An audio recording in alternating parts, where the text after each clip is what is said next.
ಚಾಮುಂಡೇಶ್ವರಿ ದೇಗುಲದ ಸೀರೆ ಕಳ್ಳತನದ ಆರೋಪ ಕೇಳಿ ಬರ್ತಾ ಇದೆ. ಆರ್ಟಿಐ ಕಾರ್ಯಕರ್ತ ಸ್ನೇಹಮಯಿ ಕೃಷ್ಣ ವಿರುದ್ಧ ದೂರು ದಾಖಲಾಗಿದೆ. ಚಾಮುಂಡೇಶ್ವರಿ ದೇವಿ ದೇಗುಲದ ಸೀರೆ ಕಳ್ಳತನದಂತ ಆರೋಪ. ಆರ್ಟಿಐ ಕಾರ್ಯಕರ್ತ ಸ್ನೇಹಮಯಿ ಕೃಷ್ಣ ವಿರುದ್ಧ ದೂರು.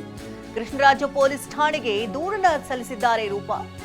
ರೂಪಾ ಚಾಮುಂಡೇಶ್ವರಿ ದೇವಾಲಯದ ಕಾರ್ಯದರ್ಶಿಯಾಗಿದ್ದಾರೆ. ಸರ್ಕಾರಿ ಕೆಲಸಕ್ಕೆ ಅಡ್ಡಿಪಡಿಸಿದಂತ ಆರೋಪ ಹಾಗೆ ಕರ್ತವ್ಯಕ್ಕೆ ಅಡ್ಡಿಪಡಿಸಿದಂತ ಆರೋಪದ ಹಿನ್ನೆಲೆಯಲ್ಲಿ ಕೇಸ್ ಕೂಡ ದಾಖಲಾಗಿದೆ. ನಿನ್ನೆ ರಾತ್ರಿ ಕೆಆರ್ ಠಾಣೆಗೆ ದೂರನ್ನ ಸಲ್ಲಿಸಿದ್ದಾರೆ ರೂಪಾ. ಈ ಹಿಂದೆ ಸೀರೆ ಅಕ್ರಮ ಆರೋಪ ಮಾಡಿದಂತಹ ಕೃಷ್ಣ ಇದೀಗ ಆರೋಪಿಸಿದಂತಹ ಸ್ನೇಹಮಯಿ ಕೃಷ್ಣ ವಿರುದ್ಧವೇ ರೂಪಾ ಇದೀಗ ದೂರನ್ನ ದಾಖಲಿಸಿದ್ದಾರೆ. ಎಫ್ಐಆರ್ ಕೂಡ ದಾಖಲಾಗಿದೆ. ಆರ್ಟಿಐ ಕಾರ್ಯಕರ್ತ ಸ್ನೇಹಮಯಿ ಕೃಷ್ಣ ವಿರುದ್ಧ ಇದೀಗ ದೂರು ಕೂಡ ದಾಖಲಾಗಿದೆ. ಅಂದರೆ ಚಾಮುಂಡೇಶ್ವರಿ ದೇವಿಗೆ ಸಲ್ಲಿಸುವಂತಹ ಸೀರೆಗಳನ್ನ ರೂಪಾ ಕದಿತಾ ಇದ್ರು, ಅದನ್ನ ಬೇರೆ ಬೇರೆಯವರಿಗೆ ಹೆಚ್ಚಿನ ದುಪ್ಪಟ್ಟು ಹಣವನ್ನ ನೀಡಿ ಮಾರಾಟ ಮಾಡ್ತಾ ಇದ್ರು ಅನ್ನುವಂಥ ಆರೋಪಗಳನ್ನ ಸ್ನೇಹಮಯಿ ಕೃಷ್ಣ ಮಾಡಿದ್ರು. ಇದೀಗ ಅದರ ಬೆನ್ನಲ್ಲೇ ಸ್ನೇಹಮಯಿ ಕೃಷ್ಣ ವಿರುದ್ಧವೇ ಈಗ ರೂಪಾ ದೂರನ್ನ ಸಲ್ಲಿಸಿದ್ದಾರೆ.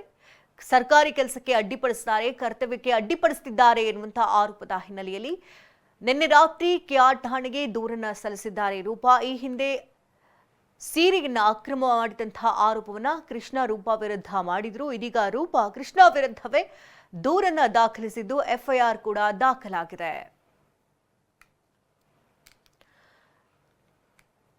ಚಾಮುಂಡೇಶ್ವರಿ ದೇಗುಲದ ಸೀರೆ ಕಳ್ಳತನದ ಆರೋಪ ಮಾಡಿದಂತಹ ಸ್ನೇಹಮಯಿ ಕೃಷ್ಣ ವಿರುದ್ಧ ಇದೀಗ ದೂರು ಕೂಡ ದಾಖಲಾಗಿದೆ.